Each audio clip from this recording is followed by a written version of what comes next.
What's up, everybody? Welcome to the Recess Podcast.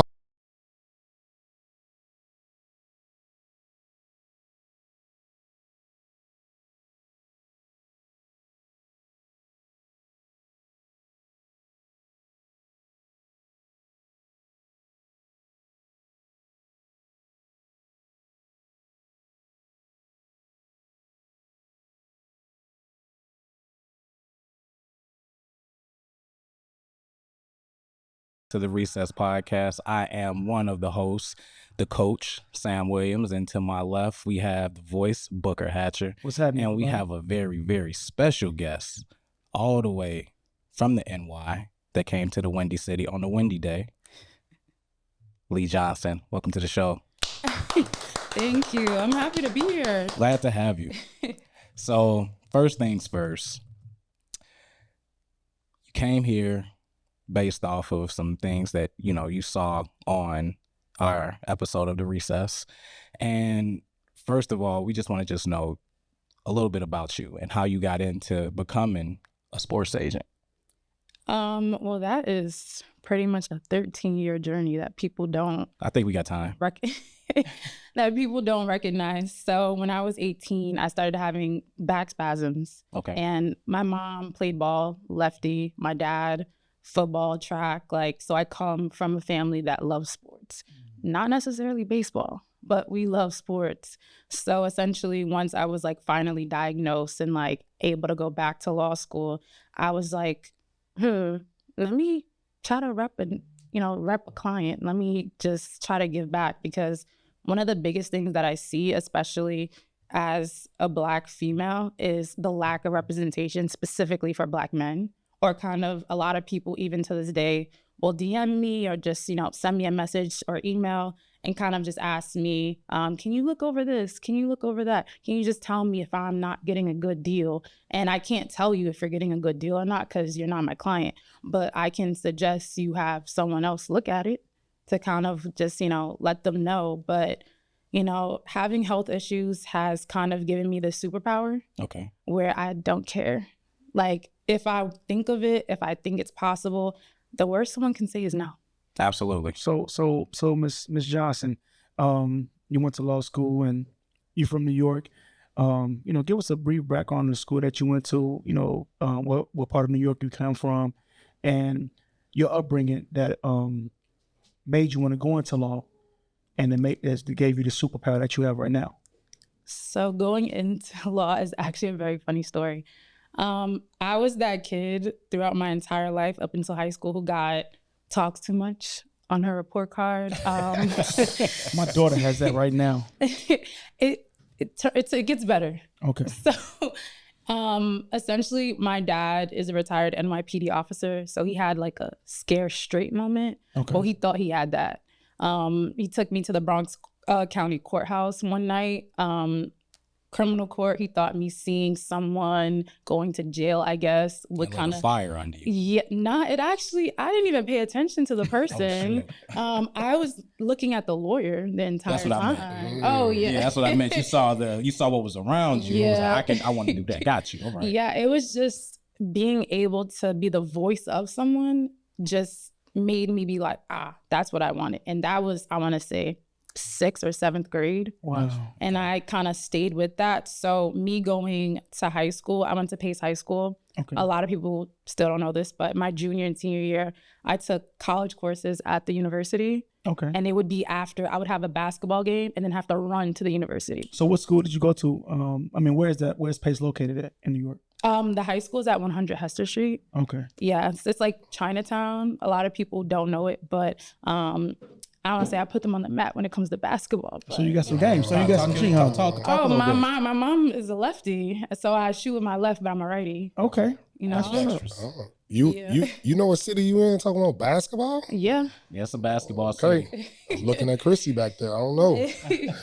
I don't know. It's a court right across the street. I don't got no nails on today either. Uh-oh. I tell people when I have on nails, they want to play. But when I don't, no one wants to play. Not you. Oh. I'm sure we can find a ball in the court somewhere, indoor, outdoor, whichever you all prefer. Girls ball, guys ball. I didn't even know there was a difference when I was younger. So I grew up playing with the guys ball, and I realized, oh, I had to lessen my shot because, you know, it's heavier. So that was a tricky moment for me. But, you know, it's So what position did you play? point guard, believe it or You're a not. patient? My mom was a point. She's like 5'7". Okay. So she got handled. Okay. And I inherited it. It's fitting because if you know anything about New York is the home of the point guard. So I don't know about that, bro. hey, listen. I'm from Chicago. Listen. I understand my basketball history, but let's just be clear. Y'all can handle the rock, but y'all can't shoot.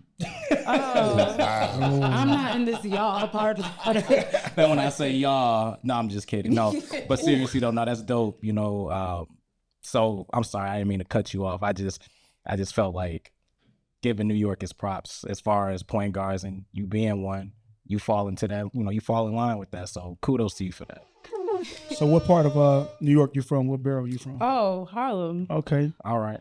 I rep Harlem to the death of me, literally. That's what's up. My whole family is from Harlem. My mom grew up in Harlem, my dad too. So it's just only fitting that I continuously tell people I'm not from Manhattan, I'm from Harlem. Okay. It's like, all right. That's what's up. Keep That's it real what's up. with them.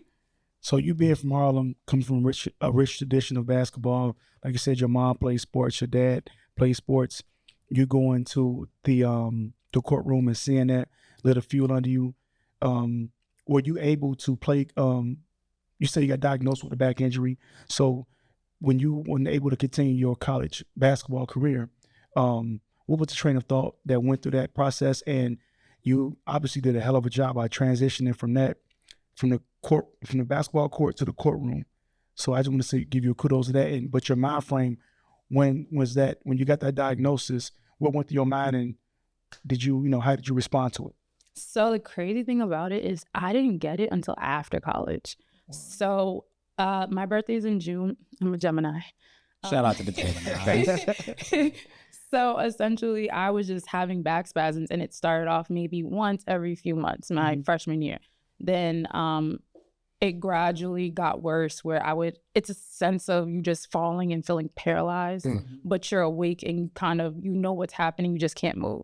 So I was going back to New York City, going to doctors, and of course they're telling me, you're a healthy 19, 18-year-old woman, and that's not the case. So it became very difficult. So my school, I wanted to go to the University of Albany because they have a program where you do 3 years of college, 3 years of law. Okay. And every semester that I was at the University of Albany, I had an internship. So I've always been like a busy person. I'm used to being busy. I did an internship at the Capitol where I learned I did not want to do anything at the Capitol. So I thought that if I went to Albany Law School, I would be confined to the area because who's doing sports? Right. So with that mindset, struggling with my health, I actually stopped even watching basketball. I didn't touch a basketball until I want to say 6 years. Wow. It was just like, I felt like everyone put me on a pedestal of being able to play. And when it was taken away, it was kind of like, damn, like I can no longer do something because I'm not in control of my body. So that to me was devastating. And I want to say like, I went into a deep depression about it. Okay. But I got it together, and I even derailed law school because again, I did a program, I went to Drake Law, and while I was there, again, same thing. The medication that they're sending me, I'm still it's questionable about being diagnosed. And I did that, I want to say 2 or 3 weeks after graduation. And it was just a really hard time. So essentially, I made a choice to walk away from a scholarship for law school and try to be diagnosed properly back in New York City. And I didn't know how hard it would be when it comes to doctors. So now the doctors that diagnosed me, I'm with them to this day. They are amazing. They literally check on me, like the office knows me. Right. And, they've been following the journey from when I was taking the LSAT. So to see where I've come, they're not shocked, but they're just always making me feel like they're a second family to me. That's what's up, man. Yeah, I was going to say, and that kind of helps ease the journey just a little bit, especially when you got somebody that's standing right behind you and supporting you every step of the way. So that and therapy. That too. I've been in therapy for 4.5 years, and I am not afraid to say that. And you know what? Let's just get this out there now. It's okay to not be okay. If you need to talk to somebody, Please do. talk to somebody. Please Preach. There's no shame in that. Look, as a black man, I've done therapy, and it's helped me tremendously. Even though it was a short time, just those few sessions helped me get some stuff off my chest. So kudos to you for even just sharing that part of your journey. Well, you know what? Real quick, while we let the people know we got these wonderful shirts on. Absolutely. From Abundance of Grace. They're help sponsoring this episode because Ms. Johnson here is telling her story. Absolutely. You know, we do have these shirts and they have them on their website, and we want to present you with a her story show. And would you Oh, yes. gift, man? Oh, yes. Just right to the right I of think me. that was the perfect segue. I'm going to pass it to the left. Make sure you open it up. Thank you. Yeah, I'm about to show it off. Shout out to Abundance of Grace. Oh, you got a package. You got a pack. I'll take that for you. Thank you. Yeah, come on, just keep it on going. Keep it on going. This is cute. Oh, that looks good. And it's thick. Uh-oh. Ain't no cheap material. That's what I'm Yes. saying. It's good. Nowadays, they quality. make women's sweaters thin. I honestly, if you see a sweater and it looks oversized, it's a man's sweater. Okay. Okay. I just prefer the thick Never knew that. sweaters. Like, Shout out to Abundance of Grace. And they're believing in the mission of Black Baseball Media. So if you like Abundance of Grace, go check out the website, of grace.com. We're going to give you a promo code. You're going to save 15%. So you're going to type in the promo code BBM Save 15. Once again, you're going to get a 15% discount straight from Black Baseball Media. Type in BBM Save 15. That's the promo code. I got like 4 hoodies from them, and they're pretty dope. So Let me text the owner right now and let him know, man. Thank you so much. Thank you. check it out. Thank I'm you. gonna say this t-shirt is actually pretty fire just because Rock a man to the club. I'm out here with my whoop. look, this that good quality material. Yeah. They took care of us. Yeah. Shout out to them for sure. Absolutely. So But- what? Go ahead. I'm sorry. No, Go I was ahead. just gonna say let's get back into Lee's story because Here, Pastor Sweat, I don't want you getting no goat fuel on it, you know. Oh, speaking of Oh, Go yeah. Fuel, Yeah. Let's holla at Go Fuel. you know, hey, real quick, talk about Go Fuel. Yeah. Ms. Johnson. There's just Oh. so much that right?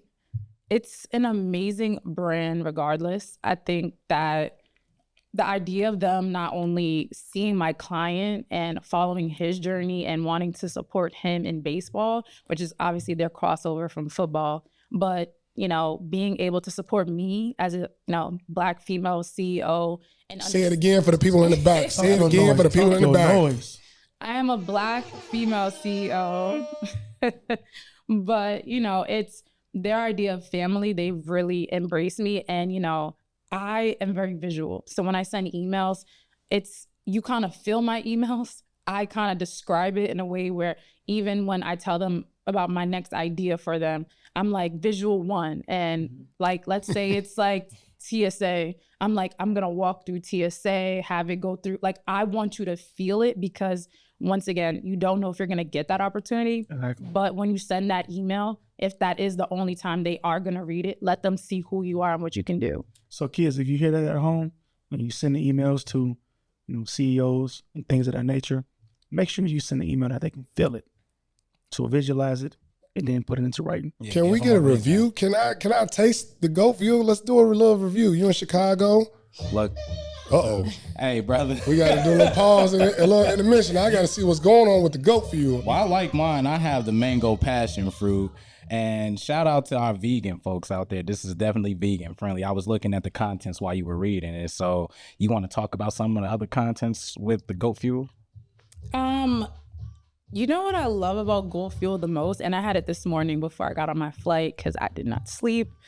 But so kicking it, huh? Yeah, Kicking it hard. Sometimes it go down like that.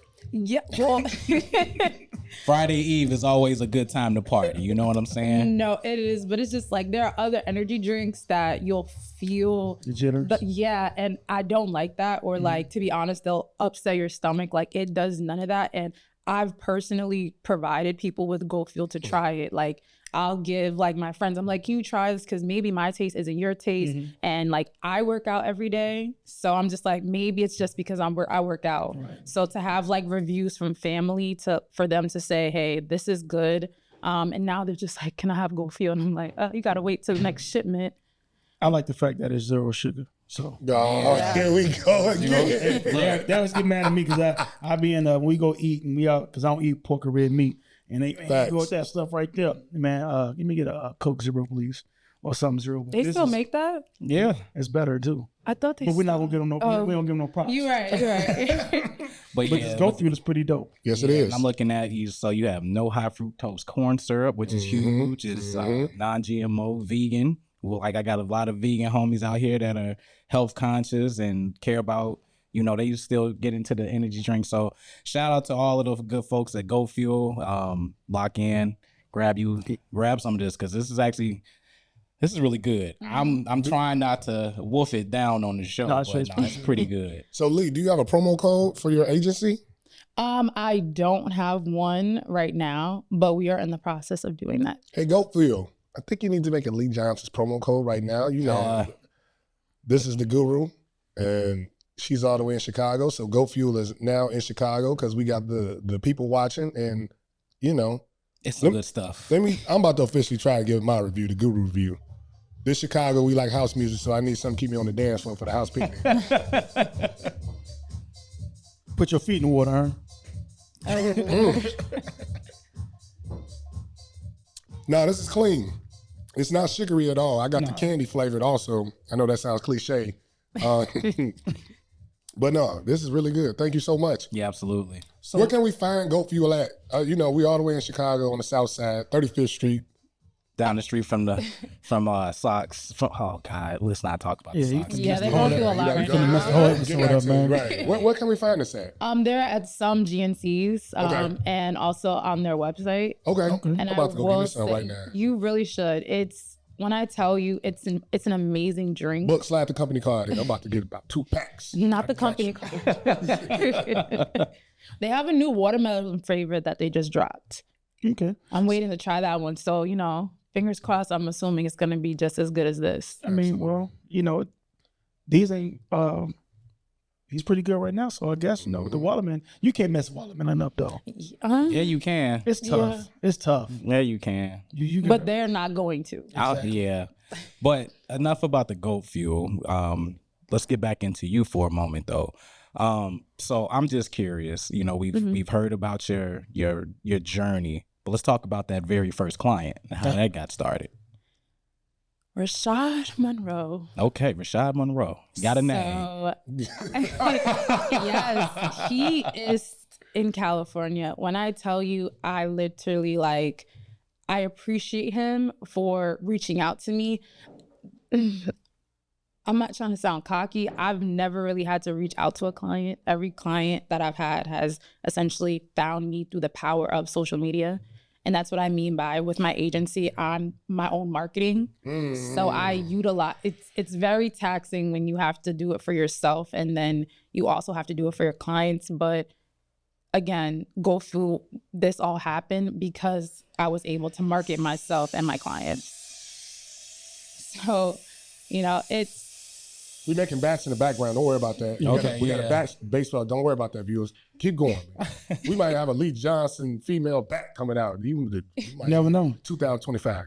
Yeah. So Rashad, he had a short career essentially in the minors with the Reds.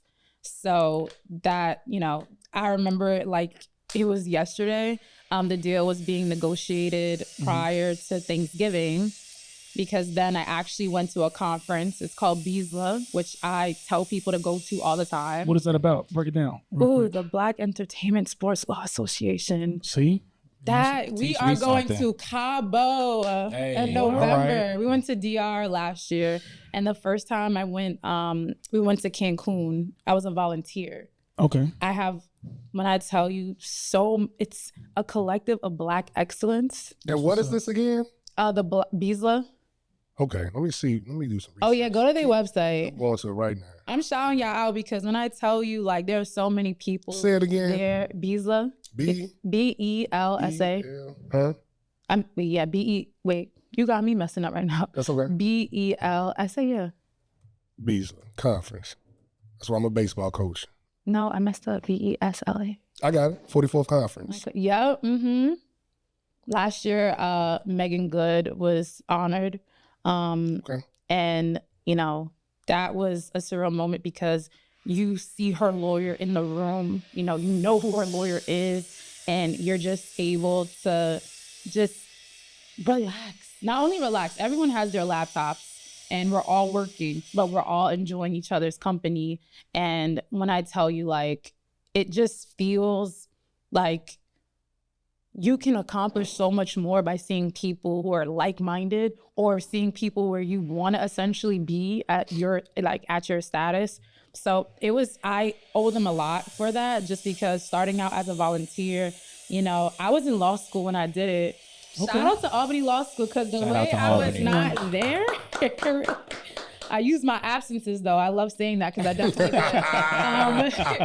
did. But my professors, they would so I know when the conference is, and I know I'm gonna miss it, and you know it just works out that it's in November, so you know it's technically right before finals. Okay. And essentially my professors would, I'm that person who after the midterms for me, I can't grasp an entire concept until it's actually all in front of me. Okay. So when I got to the midterm point, it was kind of like, okay, I'm not understanding this material. I told my professors like that. I used to raise my hand in class. I remember in tours with Professor Brusher, love him.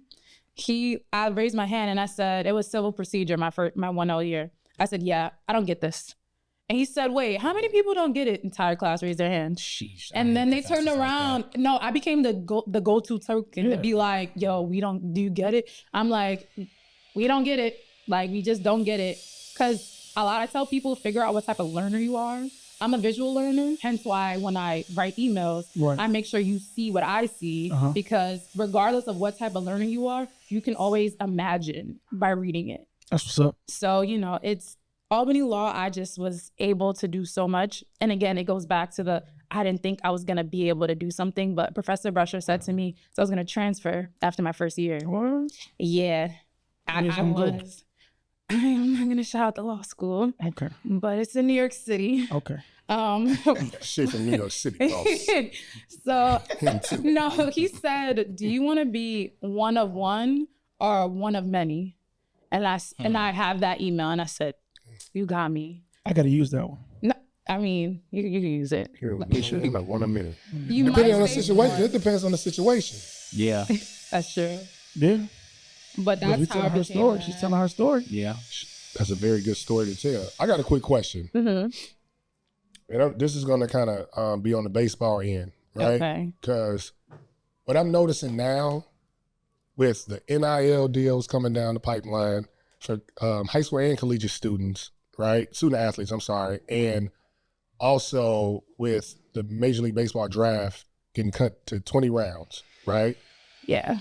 How do you decipher between advising one of your clients that's top kid out of high school from choosing a great NIL deal to go to 4-year or 2-year, 3 years, you know, into a 4-year university, or signing a professional contract?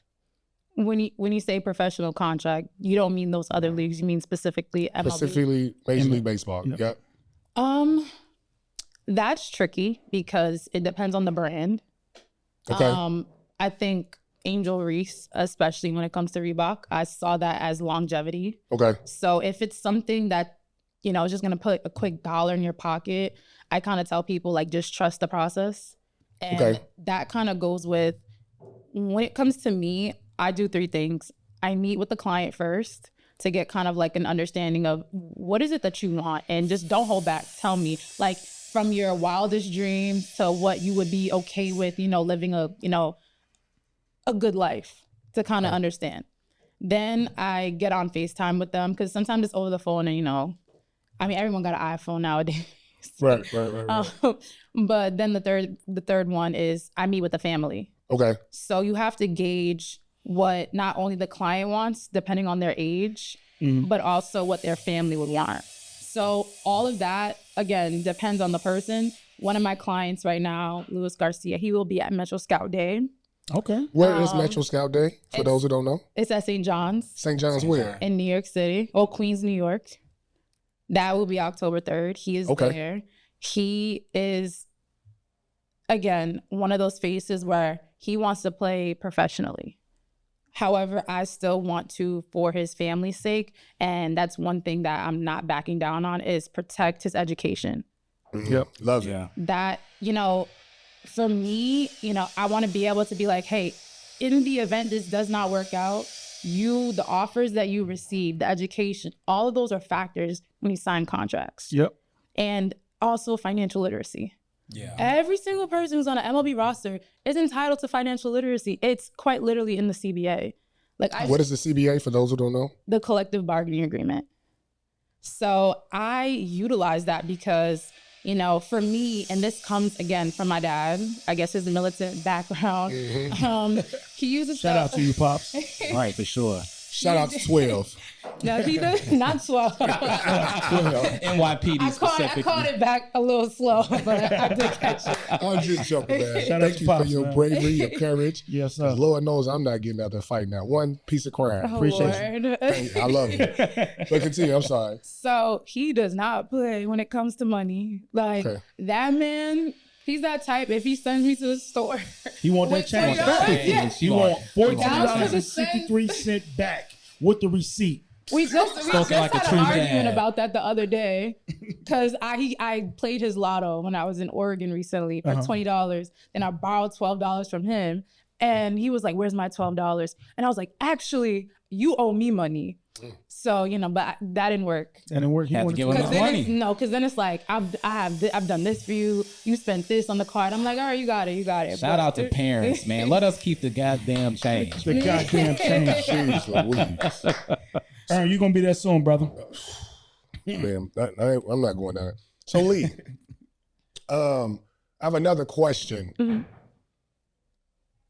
What is the power? Because we spoke about this on the phone a little bit, right? Mhm. Because I saw a Lotto clip, and I'm gonna mix hip hop into this. I was watching the rapper Lotto, and she broke down how she chose a manager who was not with a large management company because they have more time, and said that a manager with a large agency or company, you just another number, right? And how important is, and I'm gonna switch it back to baseball, how important is it for a young aspiring baseball player to identify the difference and what could benefit them between a large agency, let's say, I don't know, Rock Nation. I'm about to say though, let's not name no names. We're not gonna name no No. names, but a 'Cause large if you agency see me there, compared, that's okay. Nah. But a large agency compared to a smaller agency, what are the pros and cons of each? Does that make sense? I know No, I was it blabbing makes a little bit. I have to perfect bring it all sense. together. Okay. So I'm gonna bring this back to college. Again, me doing a lot. So I did, just like I graduated law school a whole semester early. I actually technically graduated. Well, no, I didn't graduate. I had 4 credits left, so I decided to leave a semester early. And I did an internship at Excel Sports Management. Okay. So, shout out to them. That was my first sports. But that was when you had to like call, send emails. Like they didn't know who you were. Like I didn't really use social media, but I contacted them directly to send my resume and actually get an internship. So that was like my first real introduction, but not just from them. In general, I've learned in this game that your lawyers can be in one office in a whole other state. Let's say New York. Mhm. The people in marketing can be in like LA. Right. And how do they really communicate? That was, yeah. And sometimes, things are promised on one end and legally you cannot do that, especially when it comes to NIL. Right. That's obviously something that's new and you tread lightly because, you don't want to be the one to actually, I don't want to say mess it up, but be the token person for what you shouldn't do. So I've kind of taken that philosophy and, I do the marketing. My eyes are on the contracts. I make sure that I actually go to the games. I'm doing the film. I've invested in this because I believe in them. So I would say there's nothing wrong with going to a big agency. However, you have to ask yourself if you're going for the name and what you think they can provide you, or, you want to go with a person that you can see identifies with you best. So for me, and I had this conversation the other day with one of my clients, Jordan Howard, who played for the Diamondbacks. It's this idea of trust, and it goes back to family. I've built the unit, you can tell you have an intuition when you're having a conversation about someone. Like even when people sign these crappy deals, they have an intuition that it's not a good deal.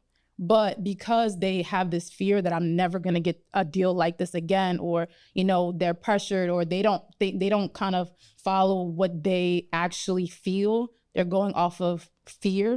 Mm-hmm. That's essentially what people get screwed over. So I would essentially, I say all that to say, I would tell a young athlete, you know, also remember, especially if they are 18, your parents are your parents.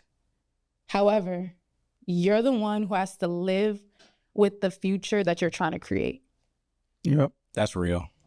Because a lawyer, you know, I will shout it from a rooftop. You know, I'm a lawyer. I love saying that. But again, I still do medical malpractice and personal injury behind that. But in this baseball space, I won't say that it's easy, because I have my moments, and I literally told my client Lewis the other day, the stuff that I've done, because it's my job to do all the freaking out for you and then bring you like, hey, we landed this. Hey, they approved this idea.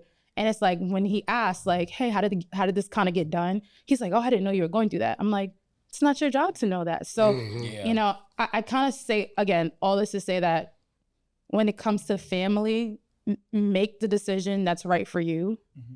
When it comes to an agency, again, the same principle applies, and just not being afraid to take that leap. Because, you know, again, if I would have been afraid to do what I'm doing, which, you know, I actually was. My dad, it was during COVID, my dad was in the car with me in Georgia, because I left New York for COVID. And he literally said, why wouldn't you want to do baseball? Everyone knows I'm a Celtics fan. I love me some NBA. Yeah, that's shout out to Derrick Rose for his retirement. I remember what he did to the Celtics back in, what was it, 08, 09? But that's neither here there. I mean, I remember Rondo. But Derrick Rose did his thing. You know, but it's just like, he said, why don't you want to take the exam? And I said, I don't see anyone who looks like me. He said, so that's your only reason? And I was like, oh, damn. Let me go sign up. Right. Like, so that's how that essentially started. And again, that's an internal battle of fear. And I just don't operate on fear anymore. Like, I just don't care. Like, it's every day I wake up, yes, life is stressful, but whose life is perfect? Nobody's. And, you know, those are the decisions that these young kids essentially have to make. But they have to be able to see someone like you to know that it's possible. Like, if I have my health stuff, my schedule was in law school. Again, I was a full-time student who graduated early. So it was essentially gym. Then I came back, you know, tried to make a quick breakfast, went to class. In between classes, sometimes I answered emails. So that was fine. But I used to have to take calls. I would step out, come back, and have a full day of stuff. So I used to tell my clients, if I could do all of that and all I'm asking for you is to play ball, there should be no complaints. Yeah. Like, I used to compete with my clients. I used to tag them on my Instagram when I'm in the gym at 6 a.m. I ask them, like, where you at? Because I need to know that you have the same drive as me. And that's essentially, honestly, you know, I'm not saying every agent has to be like that. I'm just saying what works for me and how I kind of operate. So again, you want to see someone that's like you. You want to feel that, you know, hey, even if they're not as established as you would like, that y'all can do it together. Mm-hmm. And again, all of my clients, especially Rashad, that was essentially the beginning of it all, because I spent an entire year, my 1L year, trying to get another sports internship. And it wasn't happening. And I was like, that's when I said, you know what, God, if I don't get it, it's just a no from you. And I just let it be every time, because I used to feel rejected. Mm-hmm. And I was just like, you know what, there's something better coming. It's cool. Like, I let it go. So, you know, just being able to have that no put a battery in my back. And for that entire year, I messaged, whether it was LinkedIn, DMs, emails, 7 to 10 people a day. So let me ask you a question, Ms. Johnson. Mm-hmm. By you being a super minority in the say it again, a super minority, and tell the audience why. Because she's a young Black woman. That's right. And she's in the game of baseball. That's right. And you're a super minority. That's right. And I coach an all-girls, I coach a black and brown softball team right now. And I tell them all the time, I say, you know what, if you think your life is hard, wait till you get older, because you behind the 8 ball twice. Yeah. But I say all that to say this, by you seeing the numbers of decline that's in baseball of African Americans, does that give you more of a willing to fight to see, you know what, let me see if I see you see a young black man, you're like, man, this kid at it, I see it. And then you go talk to the scouts. Does that make you just say, you know what, I want to go help this young man out even more, especially if they come from the backgrounds that we all come from? Yeah. And it's like a full circle moment, because it's not just a player. It's, again, through the power of social media, a lot of black females who, whether they want to get their master's degree, want to be a lawyer, whatever sport they want to be on, have asked me questions. I promise you I've answered every single one of them, because I didn't have anyone to go to. And it's like, if I can just answer a question or just tell you my journey, then that, to me, I don't know what I've done or created, but it might have just given you that push to make that next step. Like I made that step of, filling out the application. So, seeing black men specifically in baseball, it's a bittersweet moment, because there are so many talented kids. But talent is just not the number one priority. Say that again for the people in the back. Talent is not the number one priority. And, that's when I had to honestly get in my marketing bag. Right. So when you see, I guess when you seen like the last podcast, we talked about 2 non-African American kids got drafted in the SWAC. And, us up here, we personally coached some of the kids that should have got drafted. Like, for example, we take a kid like, Kendall Yule. He's in the draft league right now. And then, talking to people, they say he should get an opportunity because he's in the draft league.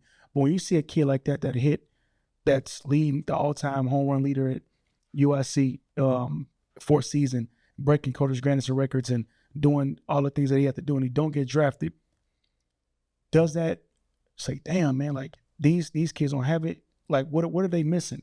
Because I want to reiterate what you just said, is that talent ain't that. So what is the missing piece or proponent that young black men are missing, that these scouts and that these some agencies and that some teams are not looking for? What is that it factor that they're looking for from these kids? If you can give that, if you can share that with the people. I'm gonna keep it real.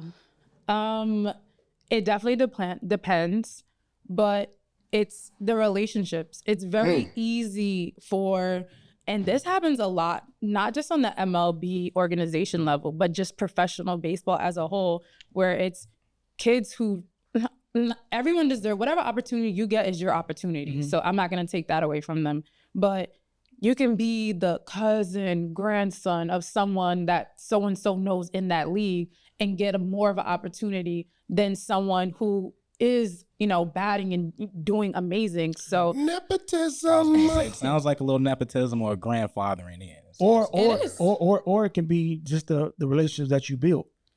Yeah. And that's why we always reiterate to the kids, look, you want to get a one-time impression, you want to get a one-time choice to make a first-time impression. So we tell the kids all the time, you never know who you might meet, you never know who you might come across. That's why you always be on your best behavior. At all times. You never know who might be watching, who might be looking, who might be doing the things that they might sit back and look and say, let me just see, let me observe them. No, and they do that. I had a scout tell me that he watches whoever it is, social media. Yep. Watches the times of the day. What are you doing at this time of day? Are you active? Are you not active? Like, what are you portraying? Are you reposting something that you shouldn't be? Like, it can look like the smallest thing, but to them it matters. And those are essentially, I don't want to say gatekeepers, but those are the, it's, That's what it all is. Yeah, but it's just, and that's why the first thing I do, once you sign that contract with me, I'm like, yeah, send me your socials. Because I got to scrub all that. So I got to make sure it's clean. I got to go through it, because they don't just represent themselves. They represent you, because now, let's just say if a big time agency say, hey, Ms. Johnson, we want to bring your company under us. We want to acquire you for this amount of money. They're going to look at it and be like, well, why is she getting athletes that's representing this type of stuff? So they represent you as well. So that's why that is keen when we tell, our players that we coach, and we tell our, even our female players, you got to make sure that you post everything correctly, and everything has to be clean. And one thing I tell my players is that every time you walk out of your house, whether you're in class, you outside hanging out with your friends, whatever, you're always on stage. Yeah. You never know who's watching. You never know who knows who. And more importantly, like you said, I'm huge on the social media presence. I constantly tell my players, look, take that off. Get rid of it. Well, why? Because you're trying to get recruited right now. And the last thing you need to see is the dream school of yours seeing you post something that looks a little derogatory, something wild. You don't want that perception. Keep that private, and don't let that stuff be out there in public. So, I can't wait for this episode to come out, because what you said was very profound, because it's like when you're a former athlete, you know how it is. We're all former athletes. A coach tells us something, all right, we'll take what we can get. But when it comes from somebody else that's totally not associated with us, it seems like it clicks a little bit more. Yeah. So so kids out there that's watching and listening, hey, be careful what you put on those social media platforms. Be careful what you're doing. Why are you up at 3:00 in the morning? Check your mama and daddy too. Yeah, seriously. I want to dive in on this. And kids, I just created I was like, oh yeah. So that goes back to the family thing. Yep. Your family can really talk. Your family. Come on, this is a recess. You can't hold back on this. This is organic. Talk your media studios. You better let it ride. All right, I'm gonna say this, and to be clear, I don't have that 30+ year experience in baseball. That's fine. So let me stop you right there. The 30+ years in baseball means nothing anymore. Yeah. With the social media analytics. I know somebody who got a plate crate deal over Mike Trout because of their TikTok presence was better than Mike Trout, perennial all-star, going to be future Hall of Famer. He showed me where they said, we chose you instead of Mike Trout because you have 250,000 followers, you own a baseball facility, and you coach teams. Those are our consumers. Yeah. So I'm going to stop you right there. You don't need no 30 years. You just need the information to know how to apply it. But continue. Let me take me a sip. No, sip of me. Yeah, sip. No, but it's, you saying that's exactly how I feel. Mm-hmm. But again, to these parents, sometimes, I don't take anything personal. When parents don't know how to articulate something and I guess the respectful way, I quite literally be on the phone like, no, just tell me how it is. It does not hurt my feelings. I do not care in the sense of you telling me how it is, because I'd rather you say it and me understand how you're actually feeling. But I think that there is a question of, would you have said that if I was a Black man? I had that happen once. And I didn't take it personal, but I did. It was the first time it happened. So I was like, okay, it still happens. And, it's, trying to represent a kid, the kid essentially still wanted me, but the family kind of just, and you'll be surprised of who knows who. And who I know. Mm-hmm. Yeah. I know a lot of people now, and they know me. So. Because you've been putting that work in. Yeah, and that's what people don't get. That's why I haven't slept. That's kicking it. That's when you didn't sleep. I mean, that was only 3 hours. I'm about to take you a shot of this. Yeah, I did this morning. Well, I've been listening for trigger words, and one word that I was waiting on was marketing.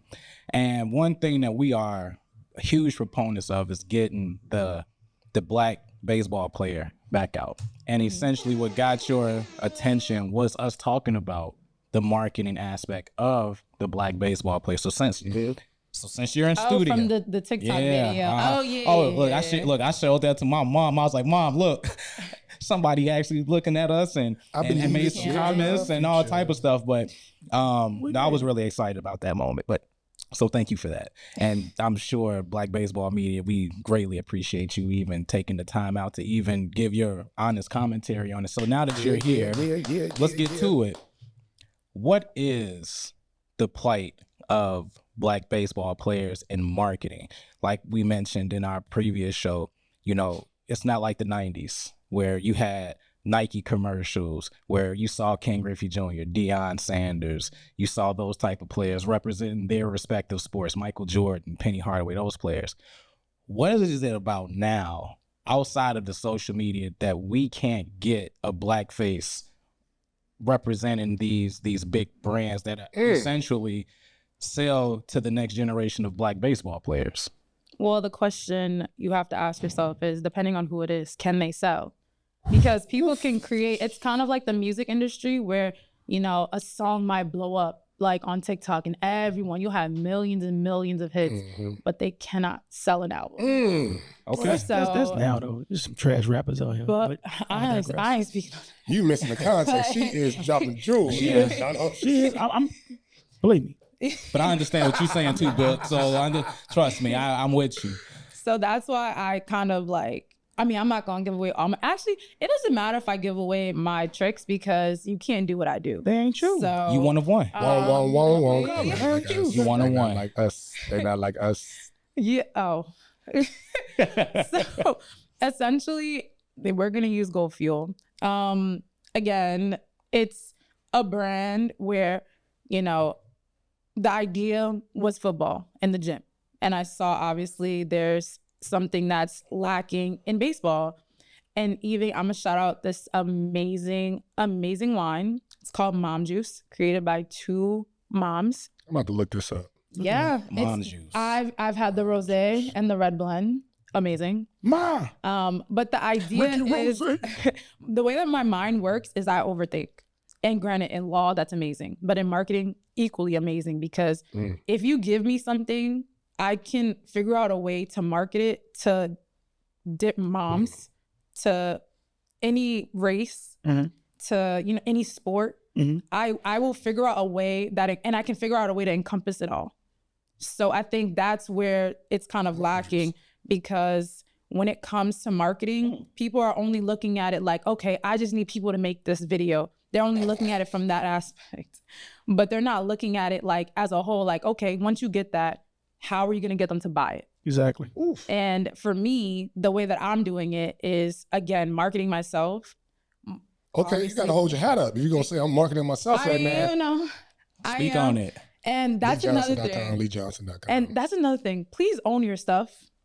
I owned every single thing. Actually, I currently own every single thing that I've done before I entered law school. Trademark, at my agency. Some people, oh my God. Who called you about the trademark too? You did. You called me. I called her right away. He was like, yo, Lee, how you do this trademark thing? Like, I had to. you guys have so much power. So once I see that, I'm like, nah, you got to make sure you own it, because you've seen so many, I don't want to say the demure thing on TikTok, because my friends hate when I do that video.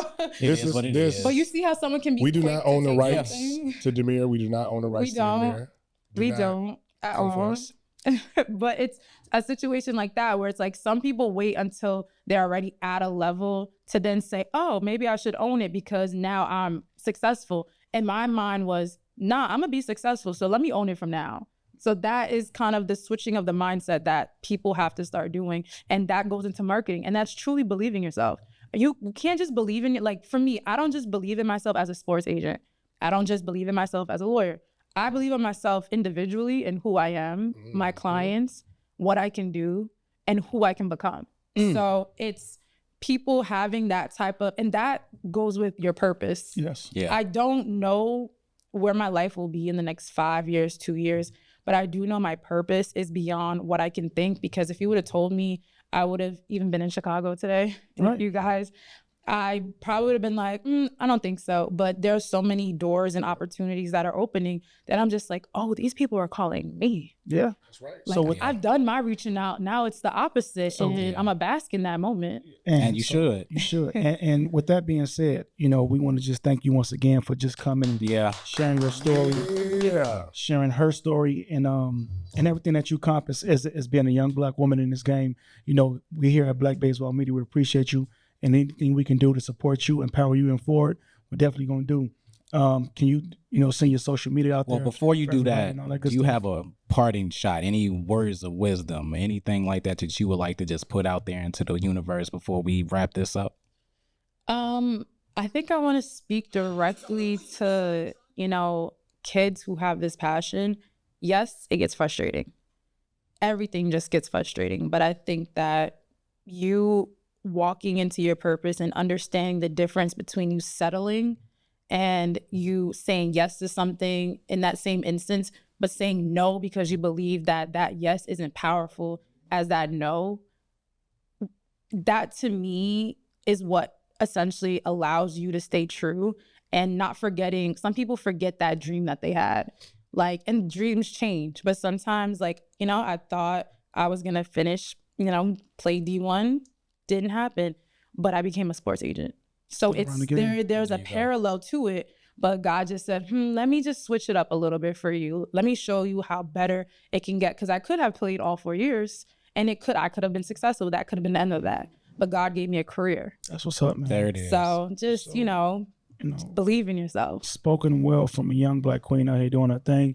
Give your social medias and all that. And how we stuff. can find you. How can we find you and all that good stuff, yo? Everything is pretty much the same. That's another advice. Make your socials very similar. If you can't make it exactly the same on all platforms, just makes it so much easier for people to find you.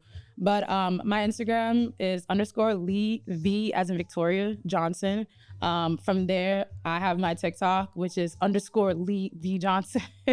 Same with Twitter or X, whatever they're calling it. And I have my Lee Johnson agency on Instagram, but everything is in the bio. And don't be afraid to DM me. I tell people all the time, DM me or be in the comments. If you don't want to be in the comments, it's fine. I'll have that quick conversation. I'll get on that phone for 5 minutes. For sure. It's not that hard to get my number. It's quite literally on my website. So to all my young athletes out there, man, you got, you know, if you're inspired to, you know, go to the next level and you're looking for an agent, tap in with her, man. Tap in with her. Hit her up. I'm just so sad that this is over. This was but you know what, when you locked in, it works like that. And with that being said, we just want to thank you all for viewing this episode of the Recess Podcast. We would like to send a special shout out to our very special guest, Agent Lee Johnson. I am Coach Bearded. I'm the coach, the bearded one, Sam Williams. To my right is the guru, Coach E. To my far left, we got the voice, Booker Hatcher. We just want to once again say thank you so much for tuning in. Thank you for listening. And we're about to get out of here. And more importantly, be good and represent a Black baseball player. That's all we're trying to get you all to do. With that being said, we're out. Yeah, man. Peace. Later. Shout out to our sponsors, baby. Shout out to all the sponsors. Right. Hey, where your horns at, man? Come on. You gotta start. Come on, brother. You're a little slow. There we go. I got you. If I had extra hands, you would get 4 thumbs now. You got 4 right here, my boy. Hey, y'all gotta make sure. Hey, Aaron, you got, since you're a tour guy, you gotta make sure you gotta get her a 6-wing. Mild sauce, salt and pepper. I love your city, baby. Hey, go get us some real pizza too. Go get us some real pizza. Yeah, what you consider real pizza? Oh, not from here. I'm walking off that. Oh wait, oh no, yeah, we done. That's it for the Recess Podcast. We out of here. Let's talk about this. Feel like Russell. Feel like John Morant. Need